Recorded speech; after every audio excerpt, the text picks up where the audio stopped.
আসসালামু আলাইকুম প্রিয় দর্শক শ্রোতা। আমি আজকে আছি একটা শশা ক্ষেতে। এখানে কৃষক ভাই আছে। উনার কাছ থেকে আজকে শশা এই চাষাবাদ সম্পর্কে বিস্তারিত জানবো। আসলে উনি এখানে মরিচ চাষ করছিল। মরিচ গাছ মরিচ খাওয়া শেষের পরেই উনি মরিচ গাছের উপর দিয়েই আরকি এই যে শশা গাছ তুলে দিছে। দেখি আমরা কৃষক ভাইয়ের কাছ থেকে সরাসরি শুনি। মামুন ভাই আসসালামু আলাইকুম। ওয়ালাইকুম আসসালাম। কেমন আছেন? জি, আলহামদুলিল্লাহ ভালো। আচ্ছা, আপনি এখানে শশা এই যে হারভেস্ট করতেছেন দেখতেছিলাম আরকি। এই জি। শশা কি জাতের শশা এখানে চাষাবাদ করছেন আপনি? এটা দেশাল শসা আমার বাড়িরই জাত এটা। বাড়ির জাত, জি। আচ্ছা।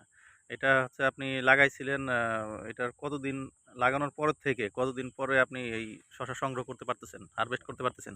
৪০-৪৫ দিন। ৪০-৪৫ দিন না? আপনার এখানে কত শতক শশা আপনি চাষাবাদ করছেন? এই জায়গা আছে হলো ১৮ শতাংশ। ১৮% জি। তাতে আপনি কি পরিমাণ শশা হারভেস্ট করতে পারতেছেন? আমি তো প্রতিদিন ছিঁড়ি, তাতে প্রতিদিন ২.৫ থেকে ৩ মণ। ২.৫ থেকে ৩ জি, মণ। প্রতিদিনই ছিঁড়া লাগে। আচ্ছা। এখন বাজারে চাহিদা কেমন আছে? জি, আলহামদুলিল্লাহ ভালো। ৳৪৫ ৳৫০ কেজি পাইকারি দিই আমি। পাইকারি বিক্রি করে দিয়ে আসেন। জি। আচ্ছা। এইখানে এই যে শশার আগে এই জমিতে কি ছিল? শসার আগে মরিচ ছিল। মরিচ ছিল। জি, মানে মরিচের জমিতে আপনি শশা লাগাই শসা দিয়েছিলেন। লাগাইছি। জি। আচ্ছা। এখানে দর্শকদের উদ্দেশ্যে যদি কিছু বলতেন আপনি মানে এই যে কিভাবে এই প্রযুক্তিটা গ্রহণ করলেন বা না, ধরেন মরিচ গাছ যখন শেষের দিকে, তখন আরকি ওর ভিতরে একটা সাথী ফসল হিসেবে আমি এই শসাটা লাগাইছি। তা জি, আলহামদুলিল্লাহ আমি এটা লাগানোর পরে খুব ভালো। খুব ভালো এটা ফলন অনেক পাইতেছেন এটা ভালোই এটা প্রফিট আসে এগুলো। এবং বাজারে চাহিদাও ভালো। বাজারে চাহিদা ভালো। আচ্ছা।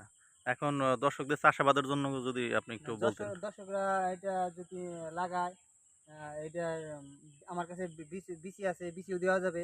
সমস্যা নাই। বিচও নিতে পারবে এবং চাষ সম্পর্কেও বিস্তারিত জানতে পারবে, মানে শিখতে পারবে। আচ্ছা। ঠিক আছে? শুনতে পারবে আমার কাছ থেকে। আচ্ছা, আপনারা যারা যদি চাষ করতে চান মামুন ভাইয়ের কাছে বীজও আছে। আপনারা যদি লাগিয়ে নিতে পারেন। জি। তো এই পর্যন্তই। দেখা যাবে অন্য কোনো ভিডিওতে। ধন্যবাদ সকলকে।